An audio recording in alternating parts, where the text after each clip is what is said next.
Good afternoon, everyone. Thank you for joining me. It's Jackie from Key Principles. Just a quick introduction from me. I'm the MD at Key Principles, which I set up around about 15 years ago, and I'll be presenting the webinar this afternoon on growing your business using LinkedIn. There's still people joining, but it's 3 o'clock, so we'll crack on. The information I'm going to present is from a full training day that I provided a while ago, which I have updated for today's training. I've tried to pack the session with as many tips and tricks as possible to help you get the most out of LinkedIn, so I hope you find the webinar today of benefit. If you have any questions, then please pop those into the chat and I'll answer them at the end, if that's okay. It's just me running the webinar today. And also, if you've got any feedback after the webinar, then please do pop that in the chat as well, or feel free to email me. The slideshow and the recording and the handouts that I've prepared for you will be sent to you after the webinar as well. So just to make you aware of that, so that you can take notes, of course, but feel free to wait for the recording to come through. Okay, I'll switch off my webcam now and we can concentrate on the presentation. Okay, so what are we going to cover today? Let's have a look. Oh, that's the webcam back on, excuse me. Here we go. So what we'll be covering, we're going to look at why LinkedIn. I guess you guys wouldn't be on here if you didn't think LinkedIn was worth looking at, but we'll go over that very quickly. We'll talk about what your objectives might be for using LinkedIn, and then we'll go straight into your profile and some key elements within that. So I've got 3 key principles with LinkedIn, apt with our company name. I've got some information on building your LinkedIn brand, on improving your profile, on building your network, on some post ideas, so some things to be putting onto LinkedIn to sort of help people connect with you, and some activities that you can do on a daily, weekly and monthly basis to really get LinkedIn working for you and for your business. I have a little competition at the end, which you're welcome to take part in. We could always update each other on how we're getting on as things progress. I like a bit of competition. I'm a runner, so as some of you will know. There'll be a profile summary, and then I'm going to spend a very limited amount of time on company page, but there is a quick and easy way of building your followers on the company page, so that's the quick tip I'm going to give you there. Okay, so why LinkedIn? Most of the figures that I'm looking at today have come from Hootsuite, so they're not LinkedIn figures. They're sort of fairly respectable from a social media company. So the first thing to say is that you can generate leads using LinkedIn, that's for sure. 89% of B2B marketers are using LinkedIn to generate leads for their companies. It's suitable for thought leadership, so if you want to build your profile and your brand, you can use it to build thought leadership, and it offers a way of increasing your brand visibility. And that can be you as a person, it doesn't have to be a company, it can be you as a person. And of course, at times as they are, when we're not able to connect face to face, then this is a great way of connecting with people. There are over 675 million monthly users on LinkedIn. 40% of those members actually check their LinkedIn daily. I'm probably one of them and probably fit into that category. Many of you might well do. But yeah, 40% of members check their LinkedIn daily.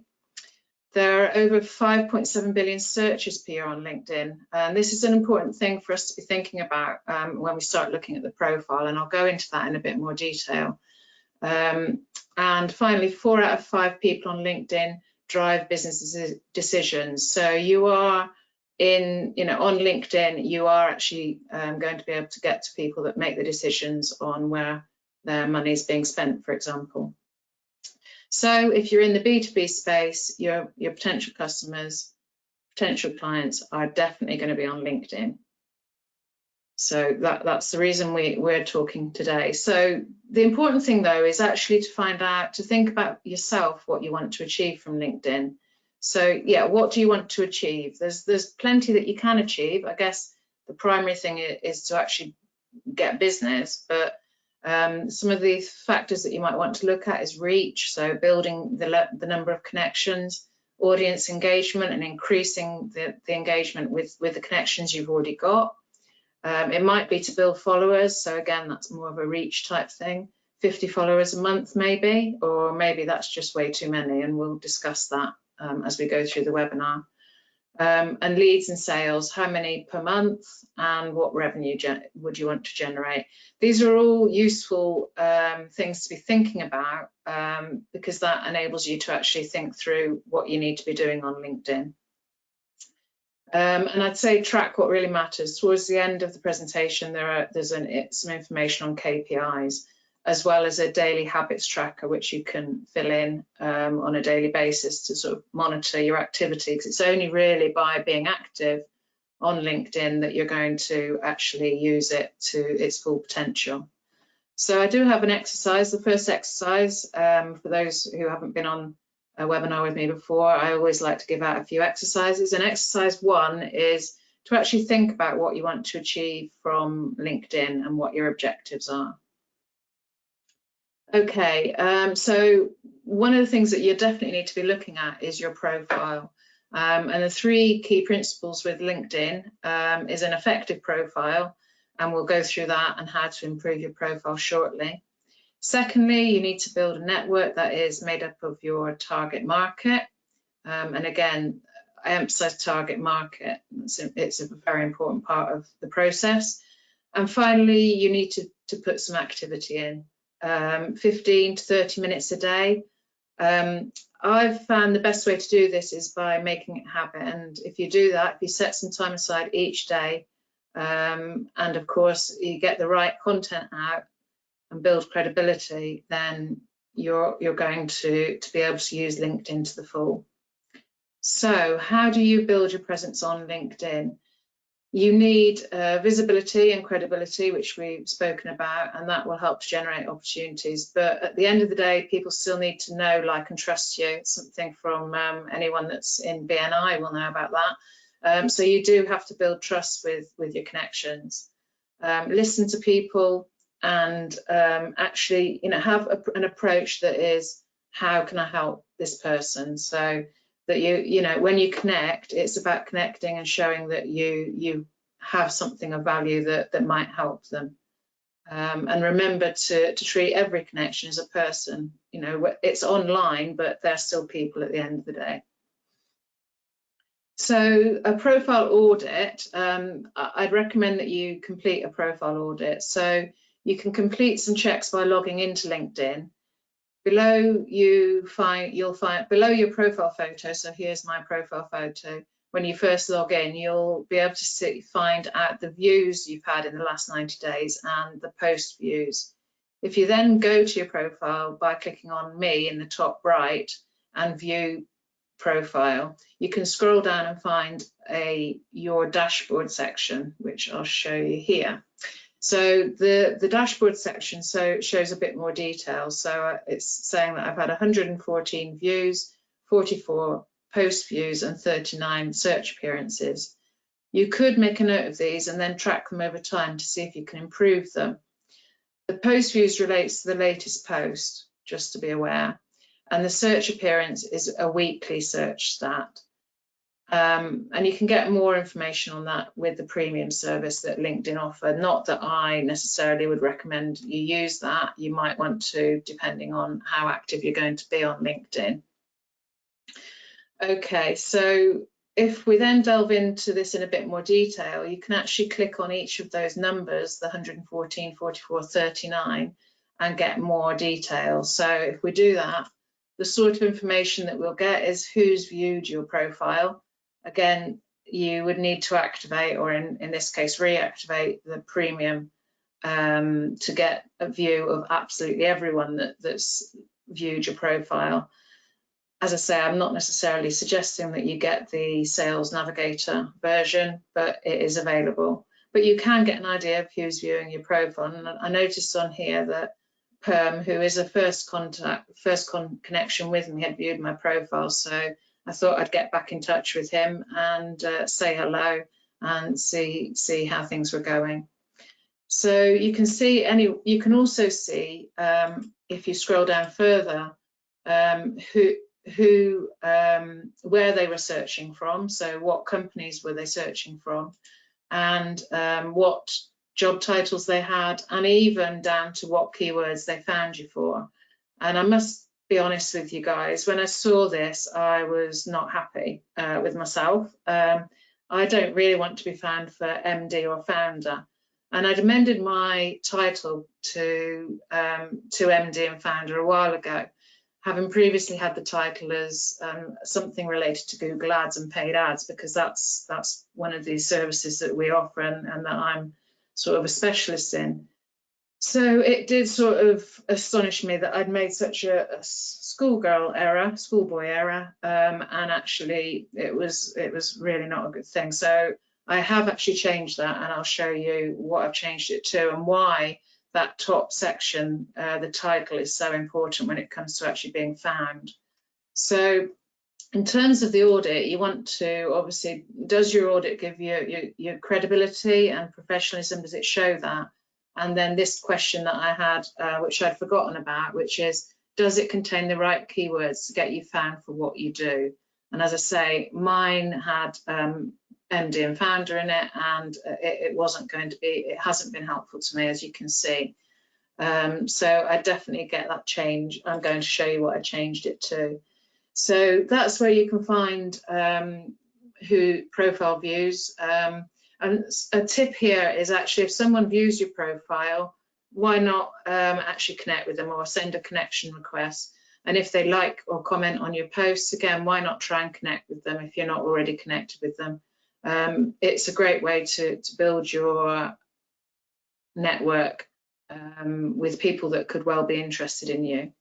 So in terms of actually updating your profile, one thing to bear in mind, really important, is if you're going to be making lots of changes to your profile, it's best to actually turn off notifications, because you don't really want all of your connections to see all of the changes that you're making to your profile.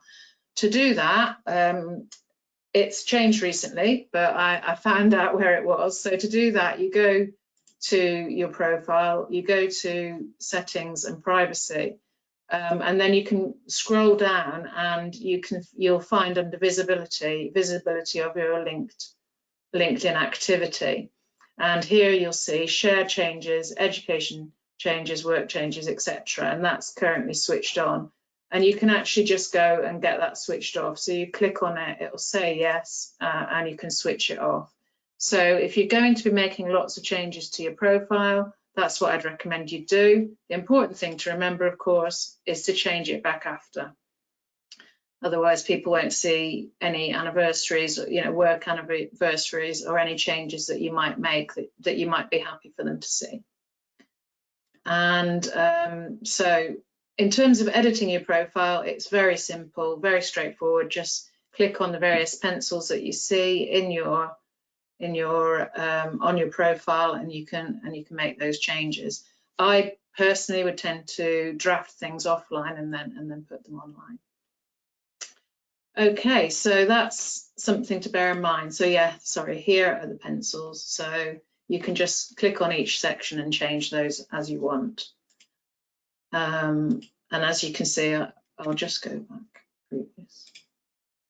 So as you can see, I did actually change my title. This is the title, back to Google Ads and Paid Advertising Specialist. So I'm hoping now that when people are searching for a Google Ads specialist or a paid advertising specialist, they'll actually find me for what I do rather than the job title that I've got.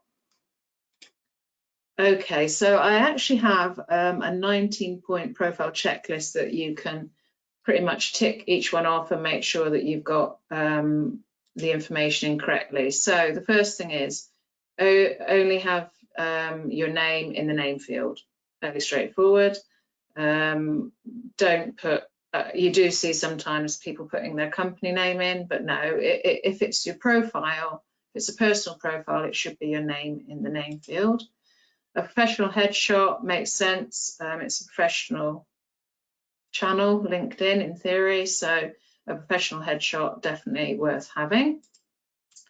A compelling LinkedIn headline, which is the same as the title, which we'll talk about. A custom cover image or photo, a vanity URL. So here's mine, so my name is actually there, and you can claim that if you haven't already claimed it, and that's worth doing. You have a section where you can put your website on, make sure you've done that it's customized to the name of the website. And a client-focused summary section. So the summary section, I wonder if I'll bring that up straight away and we can see it, because I'm sure, or maybe it isn't on here. No, it isn't. So I'll show you that shortly. So yeah, a client-focused summary section, a current work experience, describes what you're doing currently.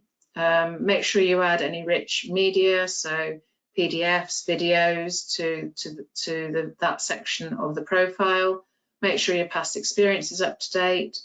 Make sure that you've got at least 10 skills in the skills section. Find that actually having more than 2 or 3 does work better for you. It does actually lead to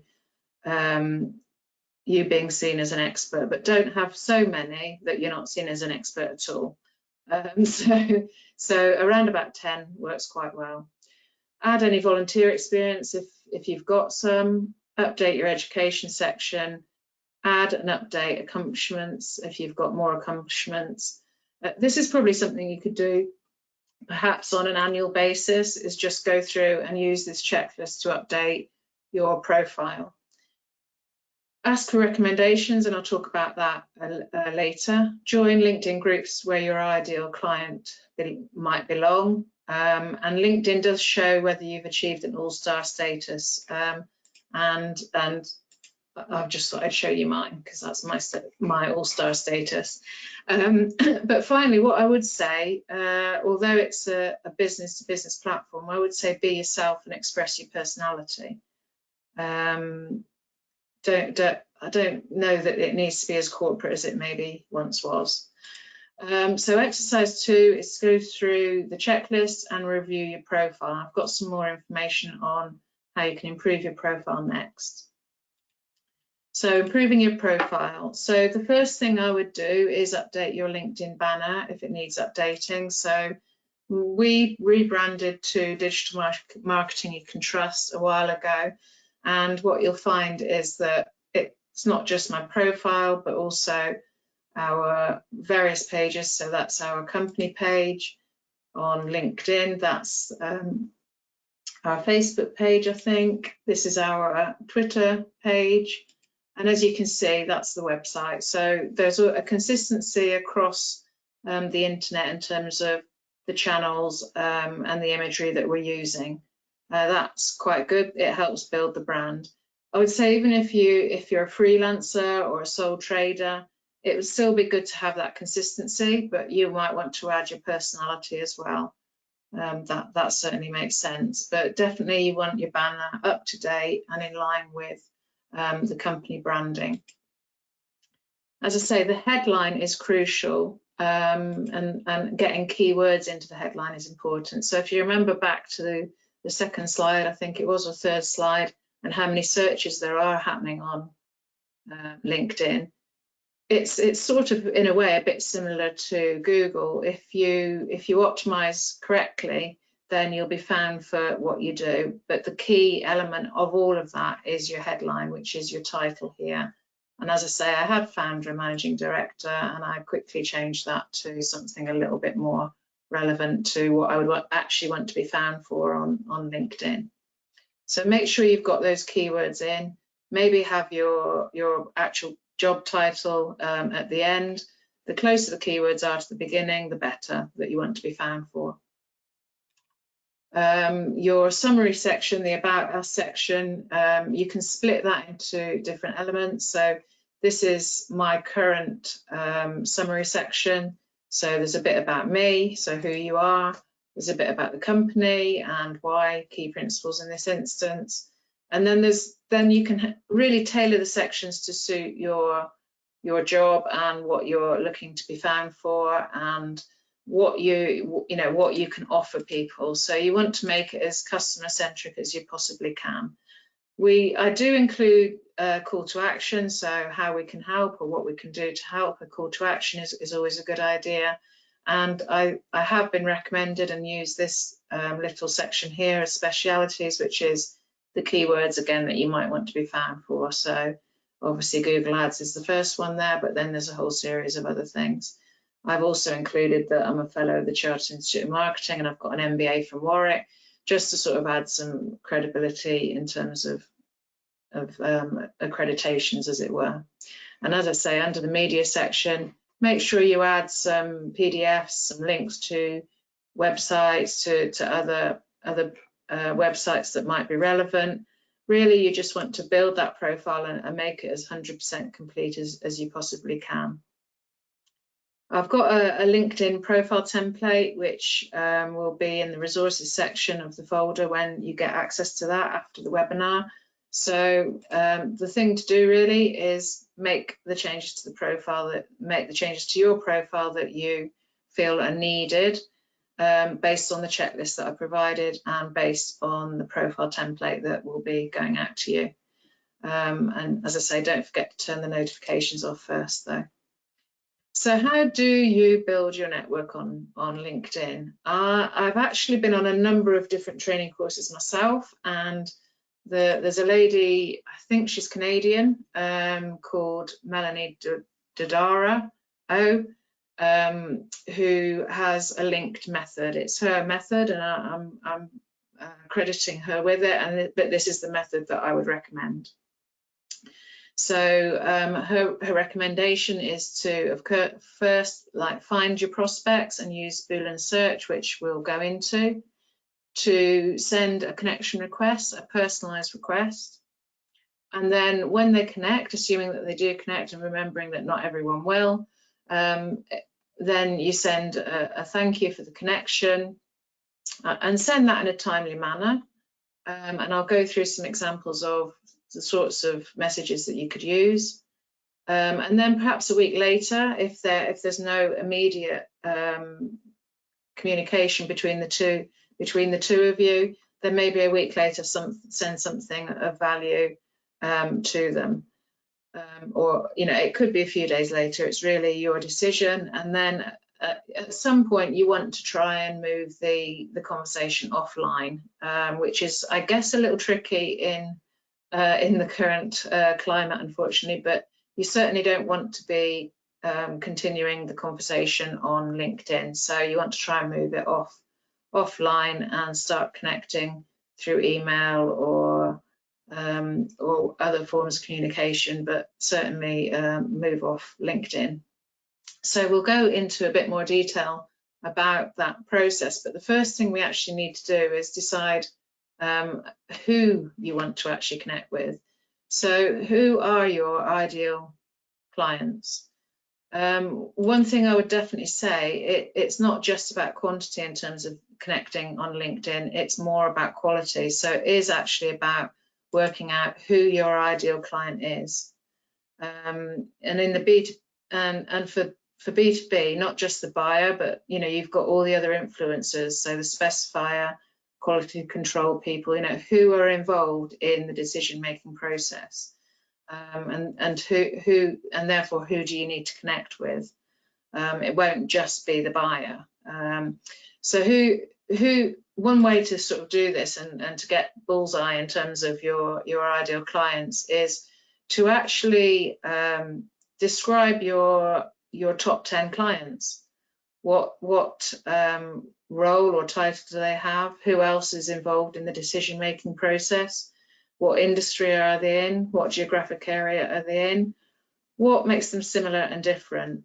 And what language do they use? I don't mean French or German here. I mean, what's the typical language of their business? What's the buzzwords that they use? For example, for solicitors, you talk about cases or files or practice areas. So there are going to be some some sort of industry buzzwords, if you like, that you might want to be using. And then what challenges are they facing? What specific problems are they facing at the moment? Obviously, we're in certainly a different world at the moment. And what are their challenges now? And how can you help potentially solve the problems for them? So make a list, and I guess you want to be sort of thinking about this before you start connecting with people. Of course you do, because you want to know that you can help them. So that's a key thing. You want to be connecting with people that you know you can help, because you don't, it's just a time thing. And you want to connect with people that you can have an impact with. So exercise 4 already, define your ideal clients if you haven't already, and think clearly about how you can help them. And then once you've done that, you can start to think about the messaging that you might use. So I prepared some example messages for you. I wouldn't say use them verbatim. I would say come up with your own. It's important that you do that. It's got to be in your own tone of voice. But obviously the first message that you're going to send is that message to ask to connect. So I would write out some examples, and I've got quite a few examples here of the sorts of things that I might use as my first message. It's good to have a reason to connect though. So do you have mutual connections? Are you looking to build a network? Is there something you share in common? Maybe it could be university, for example, or it could be some group that you on LinkedIn that you both share a connection with. It could be that they've liked or commented or visited your profile, as we said before. So here's a few examples of the types of messages that I would use. But as I say, develop your own, have a few different options there, but don't be robotic and think about what actually connects you and highlight that. And it takes a bit of time. Having a few sort of standard message ideas is useful, but you do need to be thinking you are trying to connect with another person. So that's the first step. The second step then, of course, is to engage, following Melanie's process. So this is the message after you've connected and you want to respond in a timely manner. Here's an example of a message idea. So you want to thank them for connecting and then open the dialogue and make it personal and adapt it. So you definitely want to make this message personal. There's no getting away with automation on the second message. We'll talk about automation shortly. Message 3, you're actually starting to want to build a relationship here, and the messages want to this time actually be providing some sort of additional information, something useful that the connection would find of value, and you might well need to actually prepare that beforehand. So that's why it's always good to get those messages ready. And what you're trying to do at this stage is to actually try and get them to meet offline, sort of offline as it were, as we live in the situation we do currently. But obviously Zoom and Teams and things can be used to actually connect people now and take them off LinkedIn basically. Okay, and then so here's message 4, the other option in terms of trying to get them to come offline as a message 4 rather than a message 3. And this might be 1 or 2 weeks later. It really depends on how the conversation's been going up until now. You might want to think of some sort of free consultation or an audit, or provide some sort of insight to make it easy for the person to say yes to actually connecting with you offline.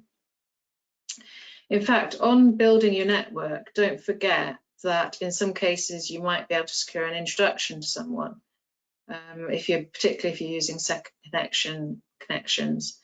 So in this case, I would actually recommend that you can ask for intros from other people in your network. People do hopefully like to help each other, so you can do that. What I would recommend though is that you have something drafted already that you can give to your referring friend, as it were. So it makes it really easy then for them to connect, to set up that connection. It's something, you know, it's networking at the end of the day, and we all do this online while we can't really meet face to face. So it is another way of building your network. So that's covered messaging. So I would say think about the 4 messages that we need to prepare and get those prepared. And then it's a case of, well, how we need to think about how we're going to connect with people and how we're going to find them. So as I've said before, it's not about quantity, it's about quality. You now know who your ideal clients are, and you know, and what I'm going to show you now is how you can find them on LinkedIn. So I understand there are 6 degrees of separation on LinkedIn, but I would recommend that you grow your connections via second connections. So to do that, if you go to your connection section, you can actually then go to the section and go to second connections and apply that, and then you're only looking at second connections. And that's a useful thing to do. And then to find your target market, you might want to look at, for example, a job title, and the Boolean, I don't actually know how you say this, the Boolean search system basically just puts speech marks either side of the job title, and then or any other thing that you put into LinkedIn or any other search engine, to be honest. It will make sure that the people that come up always have marketing manager either in their first title or in a past title. So then I know that I've got all the marketing managers. Marketing managers would be a target for me because I'd want to help them out with their marketing. So that sort of makes sense. Of course, you can apply other filters. So I recommend using all the filters that you need. So for example, here I've applied second connections, United Kingdom and legal services. And those are the sort of filters that you can use, and you just can click apply, and then the connections will come up. And as you can see, here's the filter on, and you've got marketing manager, United Kingdom, and connections there. I actually would go a stage further when I start looking at connections. So this is sort of a long list that you've got now. I wouldn't necessarily just now go and connect with everyone. It's not necessarily going to be the best use of your time. It's actually getting the right list is really important. One of the downsides of not having Sales Navigator, for example, the LinkedIn paid service, is this filter. I can't save the filter view, whereas if I have the Sales Navigator, then I could save that view and come back to it. It does cost, well, for me at the moment, it's $49.99 a month if I want to use Sales Navigator. And I'm not using it at the moment, but it is something I probably will go back to using again. So you would need to filter this every time you want to start making more connections as it stands at the moment. The other thing I think to bear in mind is you might already have a prospect list or a database of companies that you want to target. So you can always use those as your starting point, because more than likely those companies will be on LinkedIn, and the individuals that you want to talk to will be on LinkedIn as well. So if you've got a prospect list or a database of companies to target, use that as it's a good starting point. And connect with your top targets. So find your ideal clients on LinkedIn. So that's your long list. I'll call that your long list. A little bit on automation. I've tried it. I've used LinkedIn Helper and a tool called Leonard, I should say. It's not something that I would recommend using. You can do a search on Google for LinkedIn automation tools, and you'll find plenty of tools available. And it works well to increase connections, but as you're connecting with so many people, it's difficult to build real connections. So instead, I'd recommend an approach based on building connections and really connecting with those people. So in fact, what you actually need to do is develop a short list. And how do you do that? Well, you've got the target list, that original list of the long list, as I called it, but you want to be selective still with who you connect with. So you might want to view their profile to look for some conversation starters. But more than that, I would actually go and do a Google search on the company, find out a bit about the company, make sure that they're the right size business for you, make sure that they're a credible company. These guys seem very credible with 4.5 and 128 Google reviews. That's good. That looks like a very promising opportunity in terms of a business that I could help. Have a look at their website. Possibly go to company's house, have a look at how big, how big is the company. Fortunately, with solicitors, they tend to give it away with all of the partners that are on their website and offices and things. But you don't want to necessarily connect with everyone that comes up on the long list. You do need to spend a little bit of time developing that short list, and then of course that's when you then can start to connect with people. But I would definitely go to the profile and actually spend some time and look at the profile and see if there's any mutual, anything that you've got in common with that person, hobbies, membership groups, university. There's going to be potential opportunities there to actually strike up a conversation, hopefully, with that person. And then if you believe you can help them, that's when you want to start making the connection. So we've spoken a bit about connecting. So one thing I would say, of course, is don't just hit connect and do it that way. You definitely want to message them, send them a personalized message. Here's one of the examples from before. So you want to add a note and send a personalized invite rather than just clicking connect. In terms of how many to connect with, well, there are plenty of LinkedIn coaches out there that would recommend sending connection requests to maybe 50 people a day and using automation. It's not something that I would recommend. Aim for 5 a day or less. It really does depend on how much time you've got on your hands, because you do want to be able to follow up with people in a timely manner. But do bear in mind, of course, that not every person that you send a connection request to will connect. So you do want to connect with a few, and you'll start to get to understand how many are likely to connect with you after that. And so then it is important that you follow up. I've got here 500 connections is a good start. I think that is a good start. But what I would say is, don't rush it. Actually connect with the people that you can actually help. So exercise 7 would be connect with your ideal clients, and that should be something that you're doing on a regular basis. And then it's all about follow up. Follow up, follow up, follow up. For the sales guys on the call, I'm sure they know exactly what I mean. As an example, one of my client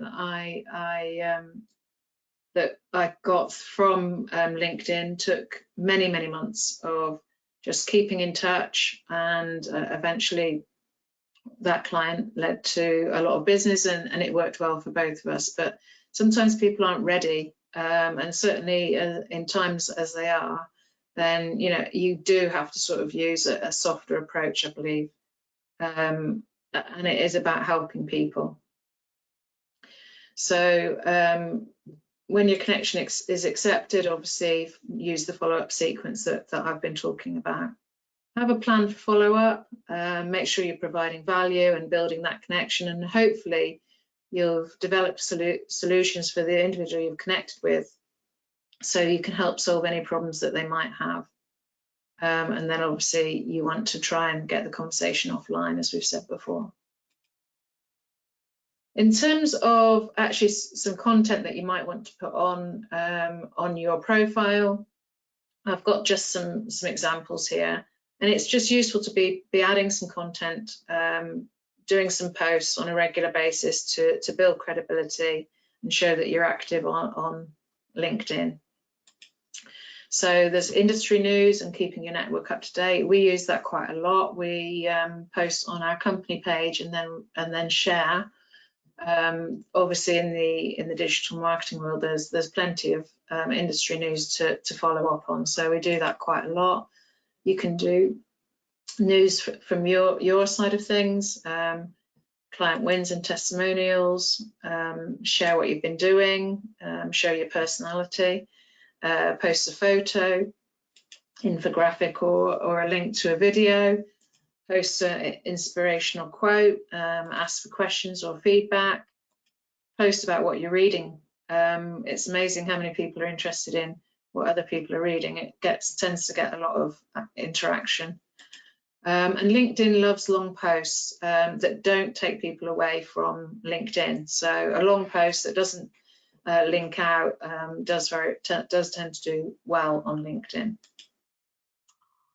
Here's an example of a post that we've done a while ago now, or fairly recently, and as you can see, it was shared on the company page and then I reshared it.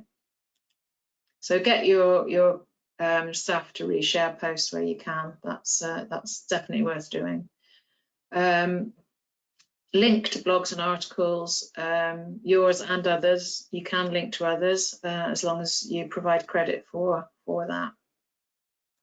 And a little tip here is, if you are going to post links that are going out from LinkedIn, post those links in the first message. It tends to be that you'll get better organic reach if there aren't any links out, or if you post it in the first message. I'm sure LinkedIn will work out what we're doing at some point, but currently that's something that they seem to be allowing to go through.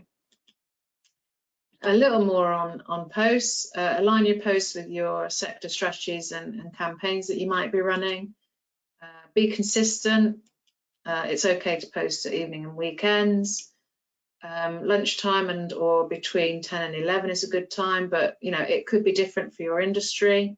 It will vary by industry and by sector and by who you're looking to target as to when it's a good time to post for you. So it's one of those things that you might want to test yourself.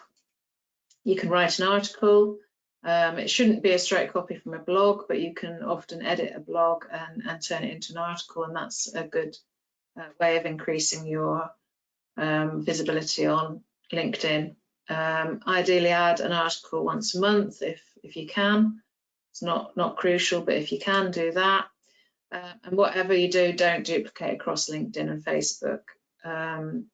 And finally, don't sell too much. So a lot of the posts that we put on, probably more than 80%, although I have been doing a few more sales posts recently, or more sort of selling type posts, if you like. But yeah, the 80-20 rule applies for me. I love the 80-20 rule.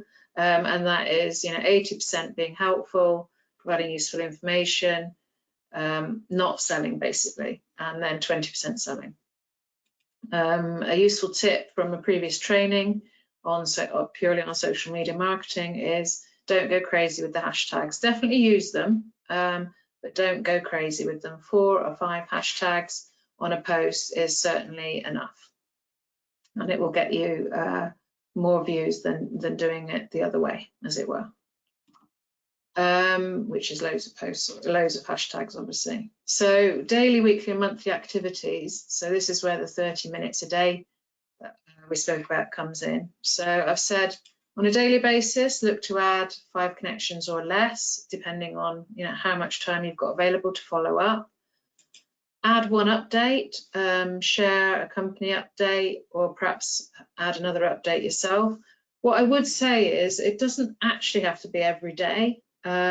If you've shared something and it's getting a lot of likes and a lot of comments, then give that post a bit of breathing space to actually generate the maximum sort of coverage for you. So that add 1 update a day, it's not set in stone, it will vary. And LinkedIn, if it's getting a lot of traction, then you'll get further traction. And interact. If someone's starting to comment on a post, interact with them. That will actually also increase the chances of other people seeing that post again.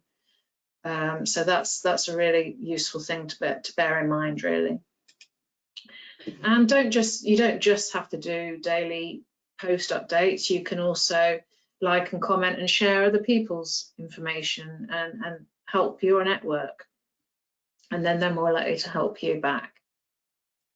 And coming on to help, writing a testimonial or recommendation for someone in your network is another great way of improving your profile. So if any of you guys would like to do a recommendation for me, or a testimonial as it were, then please feel free to do that, because mine are quite out of date, but it's something that is worth looking at. And I'm going to do a testimonial for someone as soon as I finish the webinar, to prove to you guys that I am walking the talk, as it were. And hopefully they'll reciprocate, so you can start to build your testimonials up. In an ideal world, write and publish an article. As I say, you don't want to be spending loads and loads of time, but if this is going to be your main platform for lead generation, then articles will help for sure. Okay, so in the resources section of the link that I'm going to send to you, there is a daily habits tracker, LinkedIn daily habits tracker, which you can use and modify. It's an Excel file, but it's just useful to be able to tick it off and say you've done that today, and then you can move on to your next task for the day. I said there was a bit of a competition, and it's for fun. But you can compete with yourself and keep yourself on track. You can compete with a colleague, or even compete with me if you like. We'll see what we can do, because if you go to the link that's on the slide, you can get a score, which is a visibility score if you like. Mine is currently standing at 65, and it does actually split it into different types of elements that it's looking at from a LinkedIn perspective. So establishing your brand, finding the right people. I haven't really been connecting as I should be, and it's something that I'll start to do again now. Engage with insights, so that's actually commenting on other people's posts and building relationships. Wow, look at me, I'm building plenty of relationships. But I'm not doing some of these other things. So those are the areas that I need to work on. So go to your LinkedIn, sign into LinkedIn, and then go to this link, and you'll be able to see your score. Feel free to email me and let me know what your score is when you're ready. In summary, so on the personal profile, make sure your profile is 100% complete. Have a great headline, keywords and summary. Use the right keywords, which, as you know, I made a mistake there, but I've rectified it. Professional photo. Make what you're posting as interesting as you can. Choose the right skills. I guess make your profile as interesting as you can as well. Go for 500 connections, but aim for quality. Position yourself as the expert or the go-to person. Connect with people and help them first, and then look to meet offline, obviously social distanced as we are currently. And finally, the little update I wanted to give, or a little tip I wanted to give regarding company pages. So obviously add updates to the company page. You can follow the profile updates that I suggested, that's not a problem. Make sure that your team shares the company page posts. Maybe post each day on the company page, but again, give it space. If you're getting traction from a particular post, then don't feel you have to post every day. And build your company following. And this is the little tip I wanted to give you. So you can actually invite your connections. If you're a company page admin, so you do need to be an admin on the page, you can then invite your connections to like or follow your company page. And that's actually a really good way of building your connections. So you might want to do that. You might want your sales team to do that, or your practice managers to be doing this, or the solicitors in the law firm, for example, and the sales guys, sales teams, customer facing people. You want them to be inviting and going to the company and getting the company page following up. And then you want to monitor KPIs, which we'll just quickly talk about. Develop a scorecard to measure what matters. What are the key performance indicators for you? On a monthly basis, this might be number of views of posts, engagement with content, visitors to your website that came from LinkedIn. That might be an important one for you. Your network size and your followers. It might be, perhaps more importantly, the number of leads, the number of offline conversations, the value of the sales pipeline, the revenue generated, and the number of new clients. What I would say is you want to be tracking with the tracker your activity, because it's only from activity that you'll get these leads and these sales. So the bottom figures are really as a result of activity. Well, all of the figures, in fact, are really the result of activity that you have to do on LinkedIn.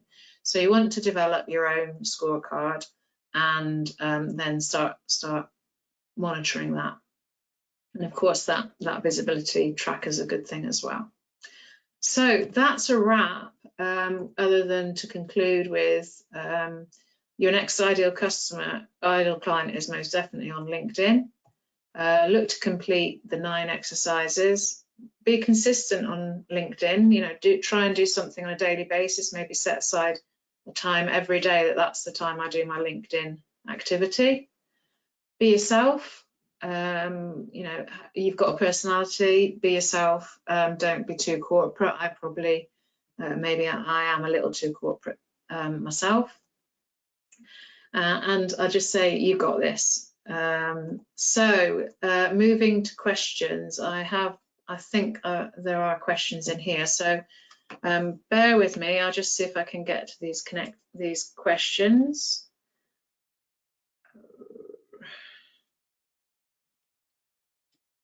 Actually, I don't think, oh, hold on, there might be. Is there a connection? Is there a question here? Oh yes, there's quite a few. Okay, so if one of your objectives is to support your client growth, how best can you do that? Very good question. So the best way to do that is probably to share the information that they're posting, to like and comment on their posts. So I do that for some of my clients. If I see that they're posting something, I would definitely go on and post that. So yeah, that basically help them by interacting with their posts is what I would say. How do you claim your vanity URL? Thank you for that question. It's been that long ago since I claimed my vanity URL. I'm not sure, and it probably has changed since the last time, since when I did it. But I will find out, and I'll let you guys know how you claim your vanity URL, because it's quite a nice little thing to do. Okay, another question. How do you select connections to accept that you receive? Who would you reject? I get real random requests. Me too. I guess you could do the reverse of what you do when you want to look to connect with someone. So I'll often, because I do get a lot of connection requests, and of course it is mostly from suppliers, I will actually go to their website, and I will go to Google, and I will Google the business and make a decision on whether actually I believe that person could help me. And if you think about that, that's actually quite important in a way. If you think about when you connect the other way, people might be doing that too. So you want to be showing on, you know, if someone Googled you or your company, what would come up? And how do you make sure that actually when they do that, they think, yeah, I want to connect with this person because they might be able to help. So I think that's what I've tended to do. And I don't always accept every connection request. and don't expect that everyone will do for you guys. But yeah, that's what I would do. Are there any more questions at all? Doesn't look like it. So what I would say is we do run these webinars on a monthly basis, once a month, the third Wednesday of every month. So please, if you've enjoyed this and you think it would be of value to other people, please do help us promote the webinars. Please connect with me on LinkedIn and like and share my posts if you would, that would be wonderful. And if you found this webinar of value, please leave us a 5-star review on Google or on Facebook. It really would help. We're like you, we're trying to, like all of us, we're trying to build our credibility and our profile. So that would really, really help. The handouts will be sent out to you, the slide, the recording, as soon as it becomes available. So thank you for your time. Hopefully you'll be able to join us for the next webinar, which will be on Wednesday, the 18th of November at 3 o'clock. When you get my email shortly, you'll know that we don't actually have a topic decided for the next webinar. So please do let me know if there's something you'd like me to look at. To be honest, I'm pretty old. I've been around a while. I've done offline and online marketing. I was doing marketing before the internet existed. So if you'd like to have a topic for me to go away and research and come back to with my thoughts on, then please do that. And if you need any help at all, then please either get in touch with me or email team@Key-Principles, or that's our phone number as well. So I really hope you've found this of use, and I hope you have a good rest of the week and lovely weekend, and stay safe, everyone. Thank you very much.